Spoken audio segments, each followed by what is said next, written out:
try and talk less about specific application issues in specific fields and more about the bigger picture, what I see happening in choice modelling. I'll give an overview of what I see as having happened over the last couple of decades, what the issues are and what should change, and I'll draw on examples from both transport and health in that context. Okay?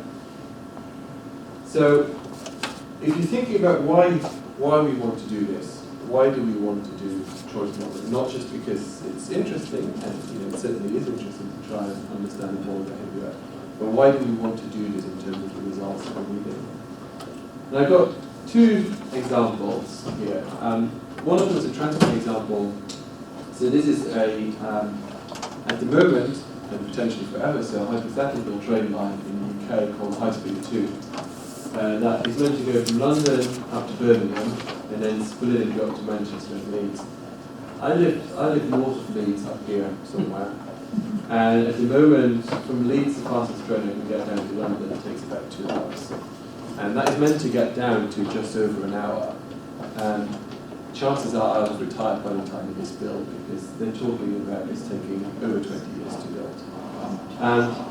And the cost of this project is astronomical, and they obviously want to have an idea of will people actually use it, how much are they willing to pay for using these faster trains, and so on. Okay, so that's a transport example where choice modelling has actively been used to understand demand.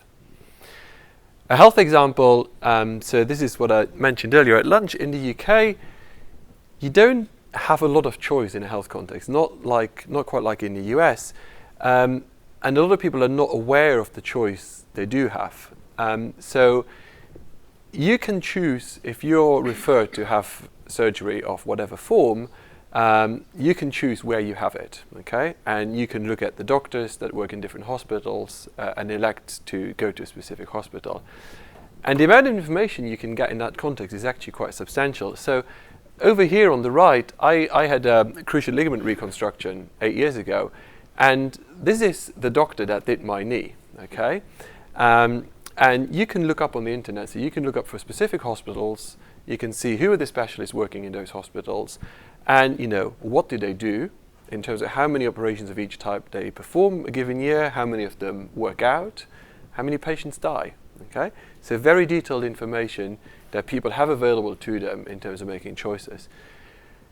When this first became available, the feeling by a lot of experts on choices in health was that this would likely actually lead to a situation where the good hospitals and the good doctors would be completely oversubscribed, because everyone would suddenly want to go to the better doctors, and the result quality would go down.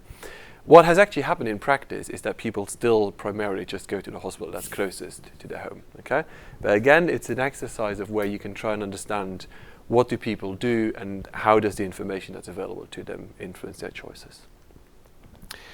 So now I'll talk a little bit about recent trends in choice modelling across different fields and what's happened. So we live more and more online in the choices that we make. Some of us more than others. I'm known to have never seen Facebook amongst my group of students, but they tell me a lot about it.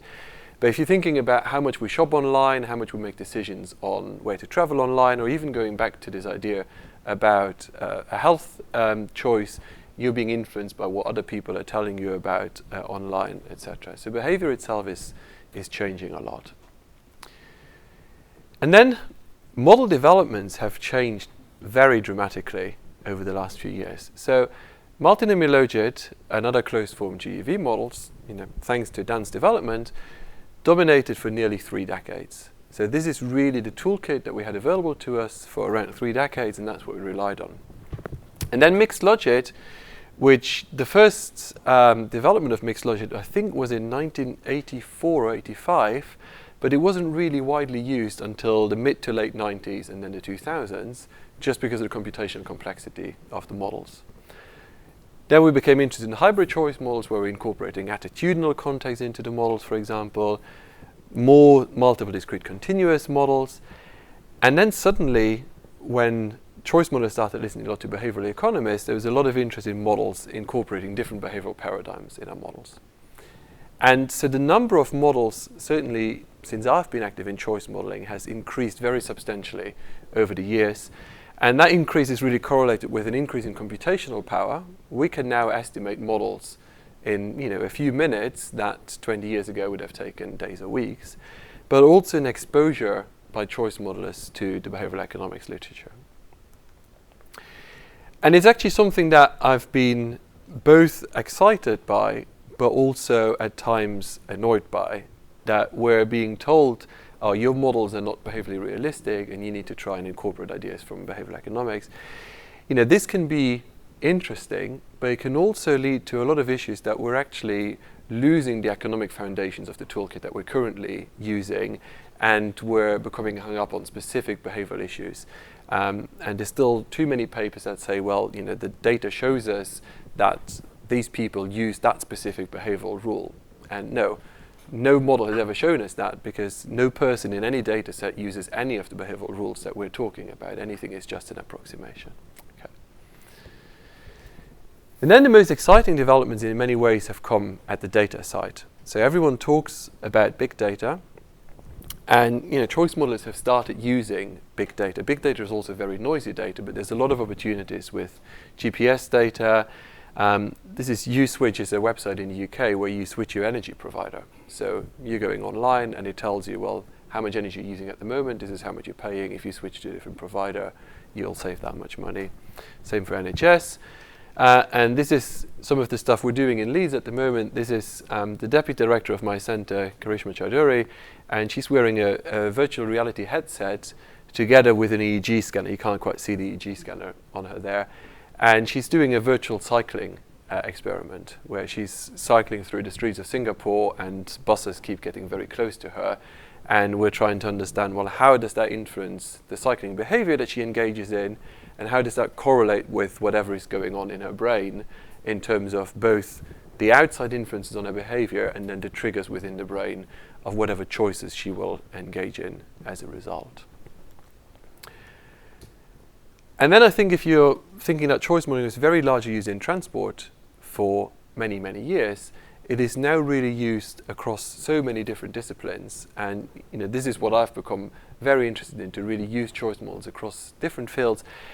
Again, this is a bit of a blessing and a curse, because the different fields, and this is why it's so great to have both transport and health people here, the different fields don't really talk to each other very much, to the point where the health economists in choice modeling have invented new names for the same things that transport people are doing, and they talk to each other and they don't know they're talking about the same thing. Okay, and this is really a major issue in choice modeling. Okay, and just as a little aside, this is something I did for fun. You don't have to do choice modeling on humans. We did it on bears, and we had bears with GPS collars on them, and we used the models to understand where they go, but also what they do, how they spend their time. So this is a model of time use and understanding. Bears are pretty simple. They sleep, they eat, they walk. But understanding what they do and who they are influences what they do. And this is actually not just for fun, but it's actually quite interesting for the ecologist. And so things they understood, for example, is that if you're a female bear with a young cub, you're not going to want to really walk. But if you do walk, you're going to walk a long way, probably because there is a male bear in the vicinity, or human, and you want to avoid them, okay? So we're getting very interesting insights into their behavior in that way. And then, of course, we can forecast what will happen if things change. Okay, so now I'm going to give 3 criticisms of what is going on in choice modeling at the moment, and I'll try and then address those a little bit with our work in the second half of the presentation. So the first one is the reliance on hypothetical data. And if you go back to Thurston in the 1930s, hypothetical choices between different types of hats, shoes, and overcoats. And already in the early 40s, Wallace and Friedman criticized this kind of data as not being realistic, that people couldn't possibly make real choices because the stimuli they were getting were not real choices. So that's over 70 years ago now. And we're using this kind of data very, very widely now across different fields, and in some ways differently across different fields. So there are some fields in choice modeling where only hypothetical data is used. So this is an example in transport. This was intercity travel in the US and looking at the choice between train, car, air and bus. I'm relatively comfortable with this, okay? I'm relatively comfortable that this will work because these are choices that people can relate to and make in reality. There are also choices that are much more difficult. So this is a survey that a colleague did in South Africa looking at basically prevention of HIV was the main aim of his study. And looking at the choices that, so this was sex workers making choices and, making these choices hypothetically. And the question arises, will they make the choice hypothetically in the same way as they would in reality? I struggle with making that leap of faith a bit. Or in an environmental context, you're looking at protecting a specific area of an ocean and have different costs associated with it. And then you're telling people what the impact will be on, fish resources or coral reefs or something. So that's one example from environmental economics.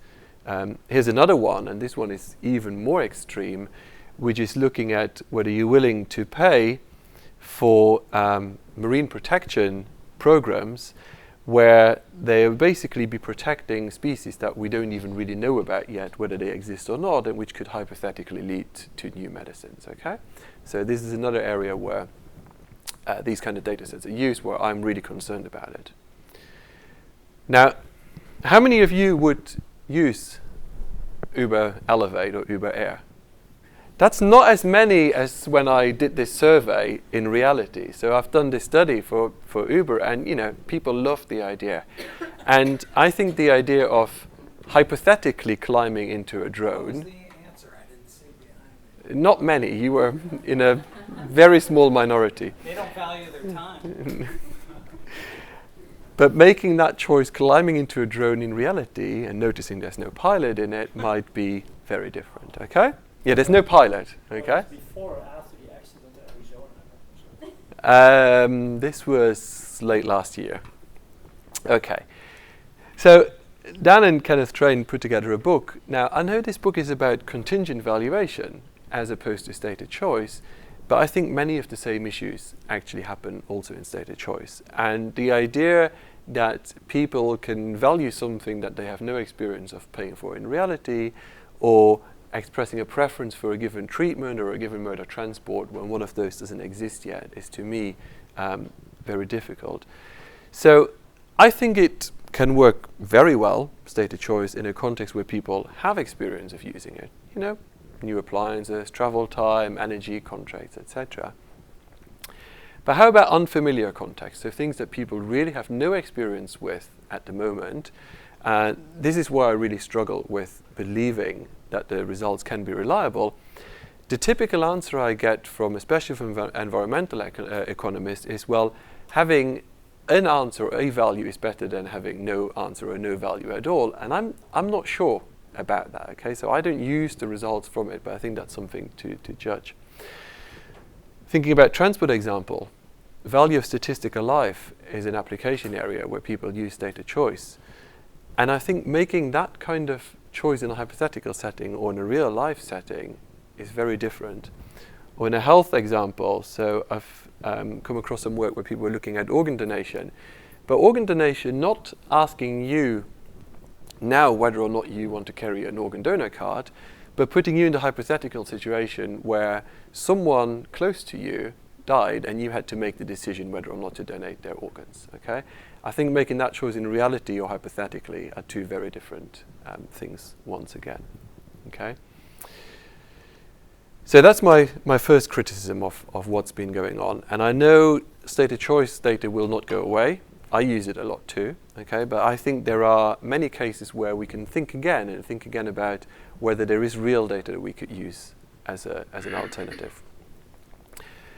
My second issue is the reliance on cross-sectional data.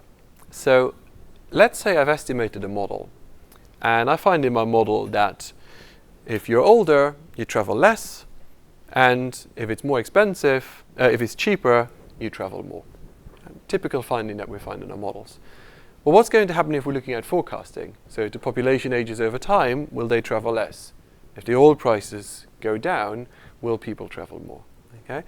And the problem is that really the vast majority of our data sets and our models are estimated on cross-sectional data. So the differences that we attribute to differences across people are not differences for the same person over time. So going back to my example I had for the transport case, the US intercity mode choice. So we're looking at travel by different modes of transport.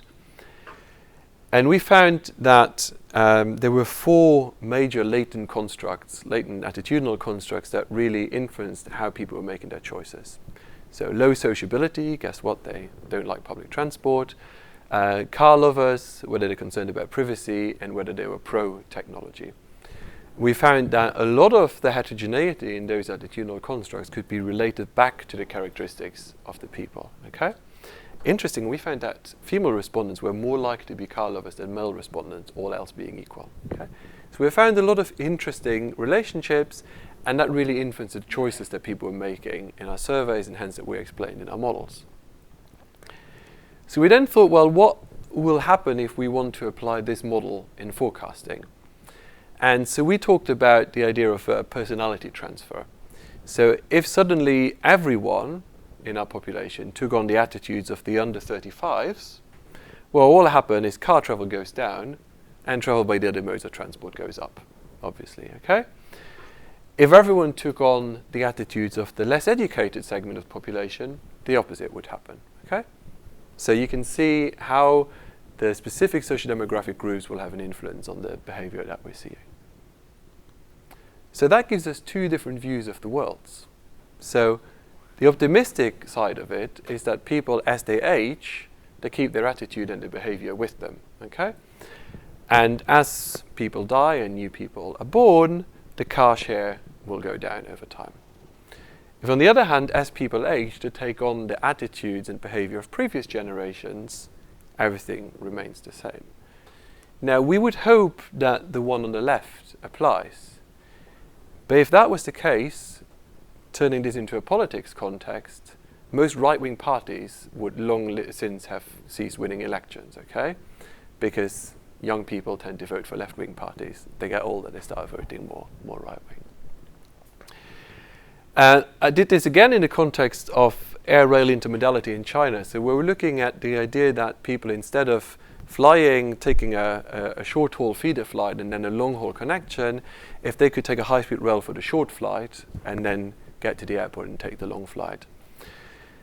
And what we found in that case is, again, that there was a latent construct that was really driving that behavior, which was whether the people were variety-seeking or less resistant to change. So they were willing to try out new things, okay?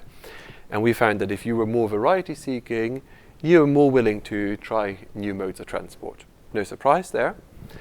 But as you got older, the level of variety-seeking went down. And once again, is this a cross-sectional effect in our data set? And would people, as they actually age, become less variety-seeking once again? Or the final example I have in this context, so this is a health example.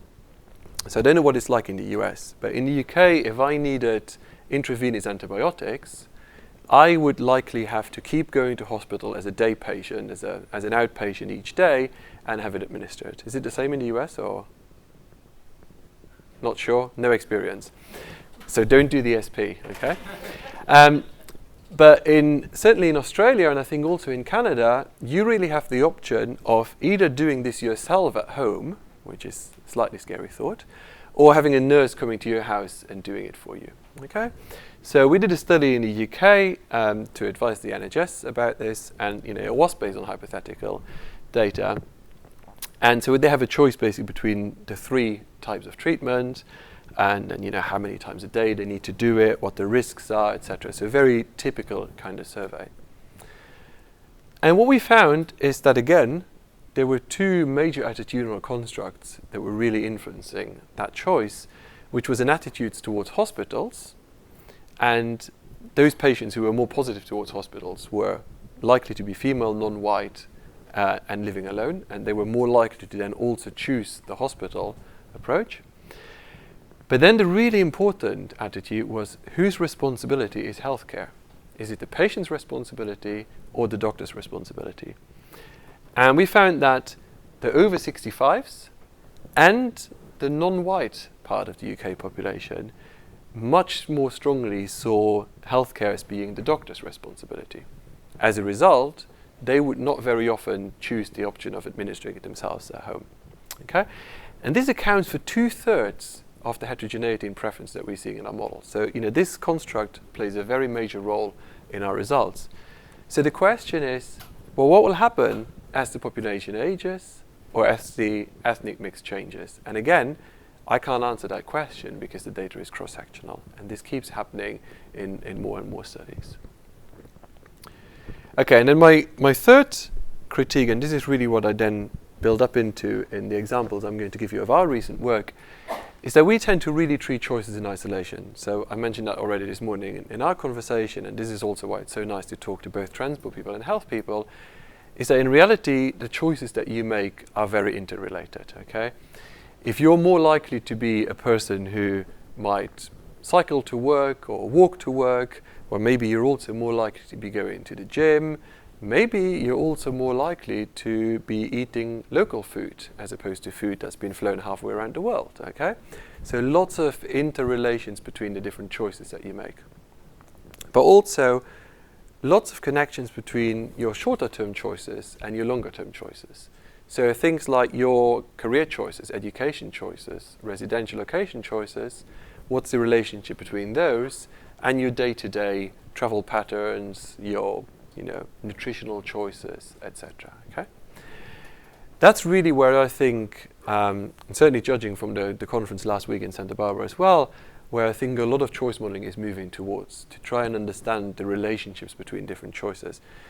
This could be something very positive in the context of my earlier criticism that the health people and the transport people don't talk to each other. Well, if we're now seeing that these choices are interrelated, then we better start talking to each other a lot more and working together. Okay, so I'm going to give you a brief overview of two pieces of work that we're doing in Leeds at the moment, trying to address these criticisms to some extent. And they both come from the same large project that I've got in Leeds, but involving different people and different ideas. So we've collected a very complex survey. This took us a year to set up, and then another 6 months or so to collect the data. So where it's a survey that's really split into four parts. So there is no stated preference data in this. It's all real choices that people make. So we recruit people. We ask them some basic information, social demographics, commuting behavior, some attitudinal questions, etc. And then we give them something that's called a life course calendar, where we're trying to retrospectively understand all the major choices they've made in their life until that point, but after they have left their parents' house. So not going back to their childhood and primary education, etc. I'll show you a picture in a minute of what this looks like. And then we ask them very detailed questions about their social network, because that's the other thing that's really changed, is people are much more influenced by the choices of others and also much more make choices together with other people. And again, I'll show you what this looks like in our survey. And then right at the end, we install a smartphone app on their phone and we track them for 2 weeks, okay? And we track everything that they do, who they do it with, where they do it, what time of day, etc. And I'll show you again what this looks like. So this is the life course calendar. Sorry, it's a bit small because this is actually someone who has a more fulfilled life than other people in the data. But you can see here there's education. So this is a person who did 3 degrees. In the UK, a PhD only takes 3 years, not 5. But you can see the different stages in their life, the different education choices. And then their employment, postdoc, lecturer, senior lecturer, okay? And then home location, they were in London, then they moved to Manchester, then to Leeds, and then their current home. And we have the first half of the postcode. So postcodes in the UK are very detailed, okay? So we actually know not quite what house they live in, but almost what street they live in. We don't have the full postcode, but the first half of it. Then we know about their relationships, car ownership. Now, this is not someone who's had children, otherwise we'd also know about the children. When the children were born, when they left home, okay? So very detailed retrospective data. Then we asked them to give us the names or nicknames of people that they regularly interact with outside of work, so not just people that they see day to day at work. And they give the names or initials, and they tell us what type of relationship that is, you know, whether that's a parent, a partner, or a friend, or a colleague, etc. After they filled in this list, on the next page, for each one of these, they tell us what's the age of that person, are they male or female, where do they live, and then how often do you do stuff with them? How often do you see them face to face? How often do you call them on the phone, text them, etc.? So very detailed information about the interaction you have with these people. Okay? And then they get the app. And so this is looking at a specific trip. So the phone here, so this is in Leeds. I think this was one of my postdocs who lives relatively in the center of Leeds, and this is where we work, okay? So the phone tracked him, only getting to work at 8 minutes past 2, it's not so good. And asking them, you know, who, you know, was this trip coded correctly? Where did you go? But then also, you know, who was with you during this trip? And guess what? This links back to the names they've given us previously in the name generator. So this is pre-populated, and they can select those people, but they can also say that there were other people with them that they hadn't named before, okay? And then what is this place that you're going to, and how did you travel to get there? Okay, and then they also ask whether other people joined them there, so very detailed information. Okay, so now we know everything about these people. Okay, so the first thing we try to do is to understand the relationship between the social context and leisure activities. And really the reason we're interested in that is because there is a growing interest in this study of the relationship between social networks and new activities, and the question of who with, okay? And that the locations where people engage in leisure activities are becoming people-based rather than simply place-based places, okay? So that you go into specific places because of who you can engage with there. And so what we're looking at there is that we're combining the travel activity diary, so this GPS data that I showed you, with the social network data that I collected in the earlier part. So we have 452 respondents. So these are the people that really gave us high quality data, that really did this for 2 weeks, you know, tagged all their trips, so answered all the questions. And we have over 40,000 individual trips. So this gives us an average of 5.45 per day, which is more than what you get with most paper-based surveys. And it's no surprise, because if I ask you tomorrow, how many trips did you make, you'll forget that you went for lunch, okay? So you'll forget the short trips. So that's one of the advantages of this kind of data. Useful information in terms of, you know, what are the trips for? You know, a lot of it is obviously going home and going to work. And then who was with you? Now, a lot of trips are done alone, but then there's a big chunk here of trips that you make with people, so NG is name generators, so people that you've named in that list earlier on. Some trips are with people that you've not named, and then some trips are with people that you have named, as well as some people that you haven't named, okay? And so this looks relatively realistic to us in terms of an output. So how do we model this data? So what we do a model that's got 3 components, but it's all estimated at the same time. So we're modeling who you are doing something with, social activities, and how much time you spend in that activity. Then we're modeling, and so that comes from the GPS data. Then we're modeling the frequency of interaction. So remember, this is where we were asking them for, okay, this first person that you named, how often a week do you see them? You know, how often do you call them, etc. And then also their ranking in the name generator. So the idea of, well, how important is this person for you? And the important thing is up here. So there's a latent variable which creates a link between the 3 components of the model. And really to understand the ego alter, so ego is the person who fills in the survey, alter are the friends, the strength of that link. So what we're trying to understand is, well, that those people that you are closer to, you're going to also spend more time with them, you're going to rank them more highly, You're going to call them more often, etc. Okay. I'll skip this slide, we don't need that. So the first component is the time use. So that's where we use the multiple discrete continuous extreme value model. So this is a model that allows us to understand which activities someone conducts. So out of different social activities, which ones do you invest time in, and how much time do you invest in it, okay, out of your 24 hours in a given day. And the model allows for corner solutions, so some people don't conduct leisure activities, okay? And it also allows for satiation, so that 2 hours is not as good as 2 times 1 hour, to put it simply. Then we looked at the frequency of interaction, and there we used a very simple ordered logit model. So looking at face-to-face, it could be every day, every week, every month or something, so we use an ordered model for that. And finally, the ranking in the name generator, well, this is just an exploded logit model. So we're looking at the fact that you're naming your first friend first out of all of them, and then the second one out of all the ones that remain, etc., etc. But what we did there, we looked at not just the overall ranking, but we also looked at the ranking within specific categories.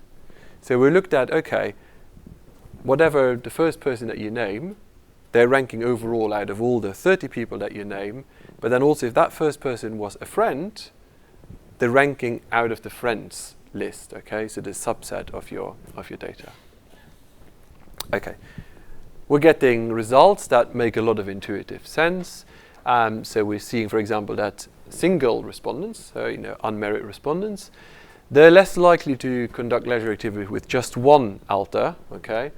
And this makes sense because the ones that are married conduct a lot of the leisure activities with their significant other half. Then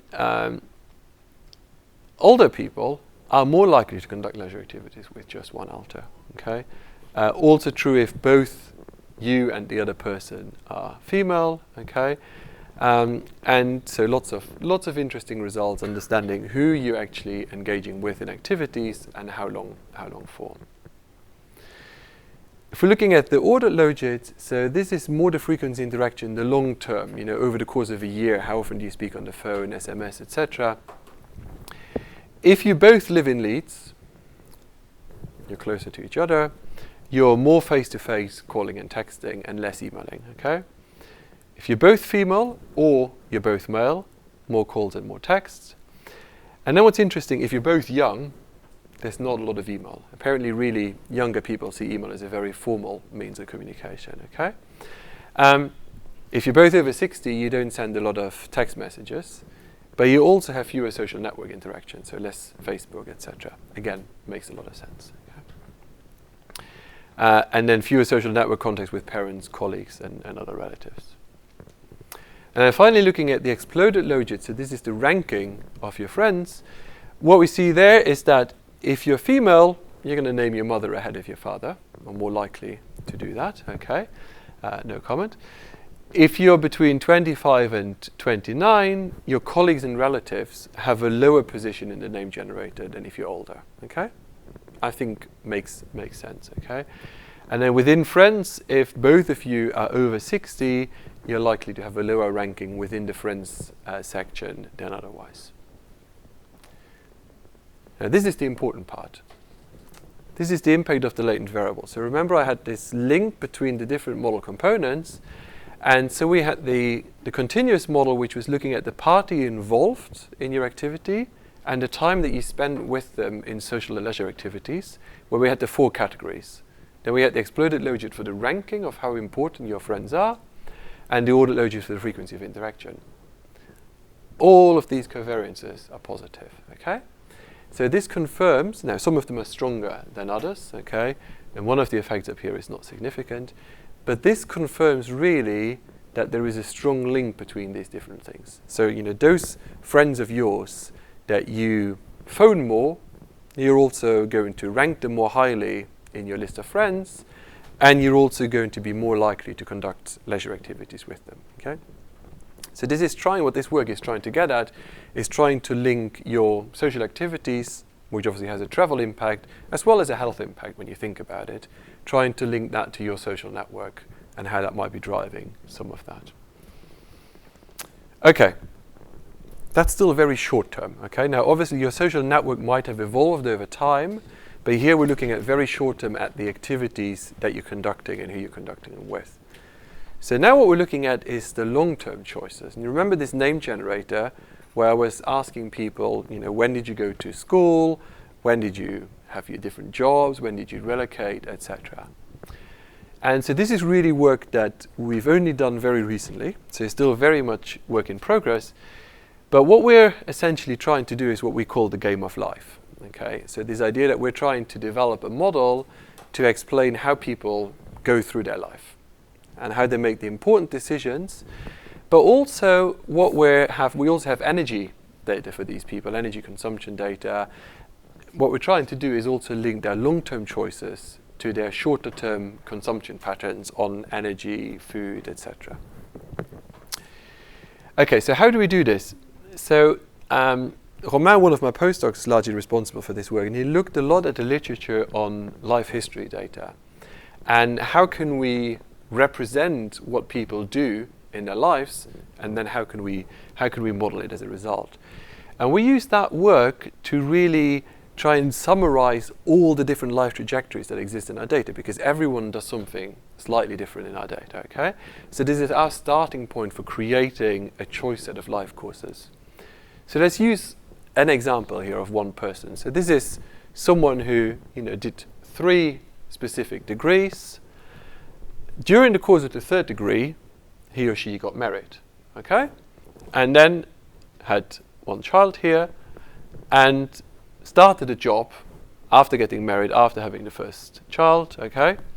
After getting married, but also after having the first child. And then a different job, then the second child came along, etc. And so what you can do here, you can represent that as a bit of a network. So that we have these different points here of school, and you can see getting married, first job, first child, second job, etc. Okay? So we're creating a network structure to understand what's going on. Now, we're not saying that 2 things that happen at the same point in time, we can't say which one of those might be driving which other one, of course, okay? And even going long term, we can't say that something happening later was driven by the thing before, because maybe they did the thing before with a view to whatever they did later on, okay? So just some basic overview of people in our data, how many partners, children, home changes, different cars. And really the reason we did this is just to compare it to other data and see that what we're getting in our sample was broadly representative of what happens in the UK. So what we then did is we generated several networks to look at the most common patterns followed by individuals in our data. So the most common kind of life trajectories that people go through in our data, we used an R package to extract that from the data. And in particular, we ended up, in this case, for this first application, with 6 specific trajectories, okay? So sync node is just where you start. You're looking here at the case, education 1, followed by work, followed by relationship. And that was 8.32% of our data, okay? Another one, very linear, education 1, education 2, work, relationship, 26%, okay? Some of them are more complex, goes into education, but then at the same time starts a job and a relationship, okay? Or over here, again, something very similar, starts the 2nd degree at the same time as starting a relationship.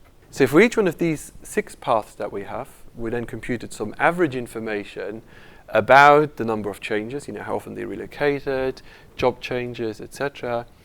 And then we use different values of those for different age categories. And like I said, it is really just very preliminary work that we're doing. And then we estimated a latent class model, where in this latent class model we said, let's see if we allow for 2 different types of people in our data, 2 kind of really different sets of preferences. And we're trying to explain the choice of the 6 paths. Okay, they choose one of these 6 life trajectories, and they describe education choices and family choices, early or late start of a family, and then also the job choices. So the attributes are the number of relocations and the number of job changes that we're seeing. And so even though this is really very preliminary, we're already seeing some very interesting results. We're finding 2 very distinct classes of people in our data. We're finding class 1, which has lower mobility and are more family-oriented people, and class 2, which is higher mobility and more career-oriented people. So the people in the first class are more likely, now everyone can choose each one of the 6 paths, of course, but these people are more likely to choose routes or paths or whatever you might want to call them, where they start a family early, don't pursue education quite as much, so are less likely to have 2 stages of education, and don't change houses or jobs as often. And class 2 are more likely to choose routes where they pursue a higher education, start a family later, and change house or jobs more often, okay? What's the share? I think this was about 40% and this was about 60%, but I haven't got the detailed results with me right now. Now this is, like I said, very preliminary. We're just looking at 6 specific paths that we're doing. But what I think is quite exciting about this work is that we're taking a route choice model, which is, what people are using to understand how I'm going to go tonight from here to Santa Monica for dinner, and we're trying to adapt that model to explain the paths that people make as they go through their life. What we want to now incorporate into that is any additional dimensions of choices that they make, additional characteristics of the people, etc. Now, one thing we want to do, we want to incorporate latent life plans, so that maybe at the outset you have a very specific idea of what you want your life to turn out as, but stuff happens along the way and it doesn't work out quite that way. We also want to look at overlaps between these different routes. So some of these routes have more in common than others. And then I think in some ways the most interesting bit that we want to look at is shocks, okay? So things that happen to you that might change the route that you're going through. You get divorced, or you have a child, which is a shock to some people, okay? It's a shock to everyone's system, I tell you that.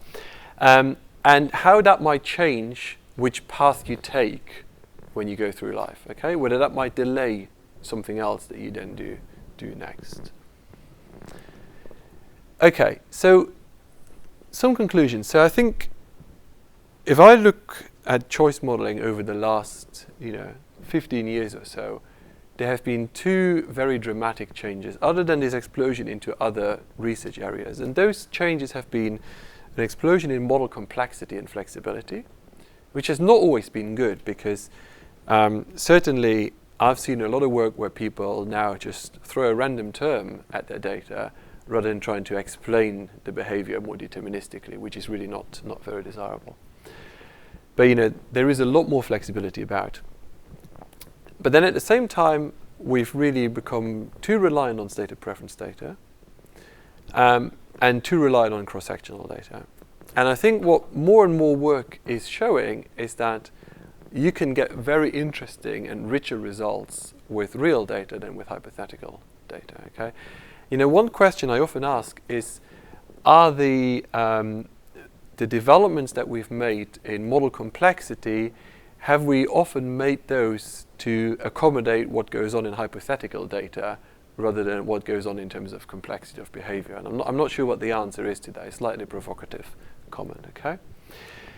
Now, I know that here, my data is still not really longitudinal because it's recall data, okay? I'm still asking people, what did you do over the last 30 years? The GPS data is kind of longitudinal, but it's only 2 weeks, okay?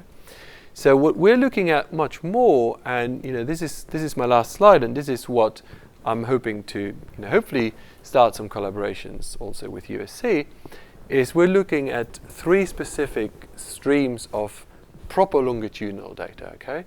So really data where the same people are sampled over several years, or in some cases many years, okay? And so the first one of these is the British Household Panel Survey. It's about 5,500 households over 18 waves, so annual waves. The 5,500 is what's left at the end, okay? That's, a pretty big sample to have kept over 18 years.